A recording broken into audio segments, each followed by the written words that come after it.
Hello, friends. I am Chevee. Welcome to this hotel room, which is not mine. The Capitol Suite. This is the Capitol Suite at the Omni at the CNN Center in downtown Atlanta. In the South Tower. The South Tower. Get all that right.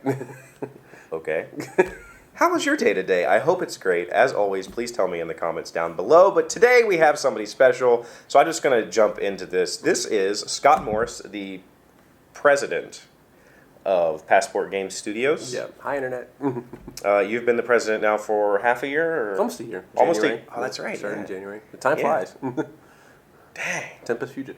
Scott is one of my board gaming BFFs. When Best friend on Fridays.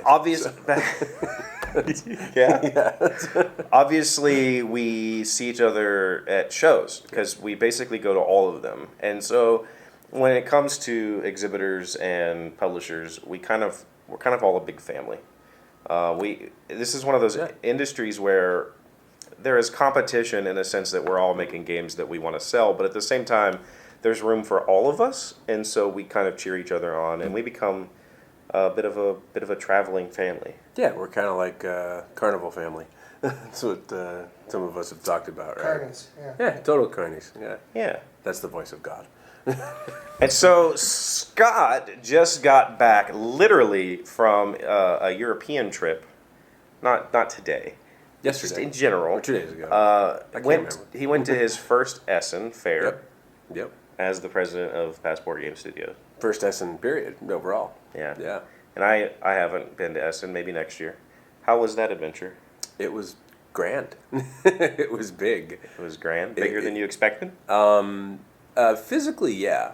I mean, I went into it and everyone kept saying it's like 3 times the size of Gen Con, right? You know, Gen Con pulls like 60,000 people and Essen pulls like 140,000 people.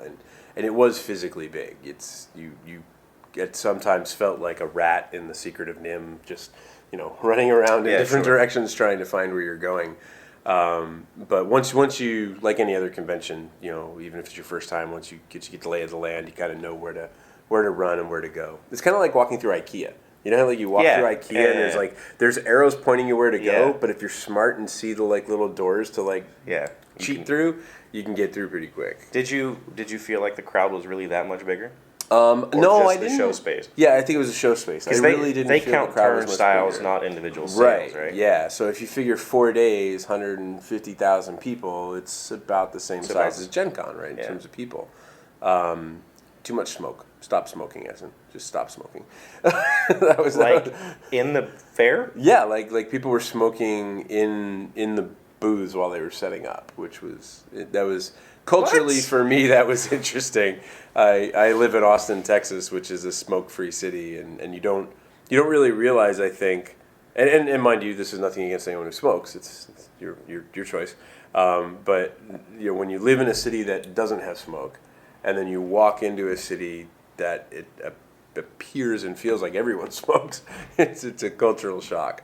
Sure. But yeah, no, it was physically big. It was lots of people who were there. I think a much different vibe and feeling because you're meeting people that you don't normally meet. Like you're talking about being a con family, right? Yeah. And all of us knowing each other. This is a convention you can go to, and people may not know who you are at all, right? Because you have people from Hong Kong, you have people from Singapore, from India, from Australia, who don't go to Gen Con or Origins or Gamma or any of those things. So that was kind of cool because I felt like you're extending your con family at that point, which is kind of neat. A chance to meet some people that you've only ever known through online personality. Yeah, well, most of the world, we know each other by, that 1-inch avatar, and that's it. So, yeah, it was pretty cool. You have a very recognizable 1-inch avatar. It's because of the baldness. So, yeah. Gotcha. You should do it. The baldness? That should be, a thing. We should have, a charity, shave my head. Locks for kids or whatever. That's not a thing. From someone who can grow hair, that's not a thing. So you left Germany, did a little tour of Northern Europe, or we did London. Yeah. My wife came with me to Essen and then spent straight too much from money, London to Atlanta. London, and then straight from London to here to one of the smallest shows in the industry. I don't know if I'd call it one of the smaller shows. Well, I mean, if you look at it, industry shows. I don't mean like The guy at the comic book shop who has his con for the weekend. I mean, an industry event. Yeah. This is a totally different. Well, it's different. Well, yeah. it's not a consumer event; it's a trade show. Trade show. Yeah. I mean, trade show wise, it's one of the. It's actually pretty pretty ones. pretty good. Yeah, it's and my favorite. I guess we should explain to. I explained it a little bit yesterday. Did you? This is a trade show that is not open to the public. This is essentially a chance for retailers to get to see our new products, our upcoming products, to play our games because maybe they can't keep them on their shelves in the store or they can't even get them, so they need to play them. Right. And a chance to really interface with the people that are out there selling our products. Essentially, our sales staff, as we talked a little bit before I turned the camera on. That's kind of what's going on here. And there's probably going to be maybe 300 retailers here, something like that. Probably a little bit less than that. I would say probably 150. That's okay. Individual, unique retailers. There's probably 300 people. Yeah, but in terms, you and I could own Chevee and Scott's Which was shop. surprised me that both of us. WotC and FFG are here this year. Hasbro's here. Yeah, I mean, they weren't here last year. No, yeah. I mean, this is the hobby market is something that they're paying much more attention to. We were talking about it earlier, and I think that one of the most important releases of the year has been the Harry Potter deck building game. Yeah, I need this in my life. Yeah, everybody does. It's a good game. I've heard it's amazing. The USAopoly company that makes that, most people know for, Texasopoly or West Virginiaopoly right. or, Collegeopoly type games and things like that. And it's funny because I know a lot of people who have those, like, they'll get their NASCARopoly or whatever gimmick thing that's on it that they like, and they never play it, right? They have it because they have Warcraftopoly or whatever right. it might be, right? But they're a company that has never really looked into the hobby gaming world with eyes of what does a hobby gamer want. They've kind of always looked at it as we're a company with a bunch of licenses and we'll do 25 Yahtzees this year, or 25 Opoly games this year, or whatever it may be. And the Harry Potter game is not just a license; it's a good game, and it's the wheelhouse of a hobby retailer. Have you played it? I have, yeah. Is it significantly different from other deck builders? No, it's a gateway to Legacy a little bit, a gateway to deck building, and wrapped around a really really good theme. Right. And I think it's the progression of you play, year one, year two, and little things happen, right? Like once you get to a certain point, you grow up, right? And your character grows and everything. It's really, I think it's appealing to the people who are fans of that genre a lot. So it's important because it's a larger company that is looking at the hobby as an actual serious market, and what those people want is more sophisticated than just another Yahtzee, right? It's how much pressure do you think Target has put on Hasbro by stealing their shelf space for other products? I mean, I know that's a good question. If I go to my local Target, it has more selection than my local game store. But you're in a market with a very small local game store. True. My local game store is 13,000 square feet. Yeah, so, but it's like you go to Target now, and I never, ever would have expected that in a major retailer. Yeah, I mean, they definitely have a lot mind-blowing. of things. They're doing it a little differently, though, right? They did the exclusive thing. They did like 40 or 50 exclusive games at one point. Yep. They're doing much more party games. You know, they've got the entire black box thing now with Cards Against Humanity. They've got all these little 1-card, 2-card games, right? Where you play one card, somebody else plays another card, everybody laughs, and then you do it again, right? Which is arguably a game or an event, right? Depending on where you draw the lines. But yeah, I think there's some interesting pressures there. I mean, Hasbro is always going to have a foothold, I think, with the things that they're doing, obviously, right? Yeah. They're the granddaddy of board gaming, I guess, is the way to say it. So, but yeah. And maybe some pressure from Asmodee. Who? They actually like to announce that Asmodee has just acquired the shed. It's going to be rebranded next week. I think they just bought this room. It's going to be. I think we have to get out. Le Shed. Le Shed. So, Asmodee is. It's been an interesting year for them. They're constantly evolving, and they changed their policies early in the year. They changed their distributors early in the year. That would be a question I would like to hear from people who are watching the shed right now, or maybe watching the shed recorded later.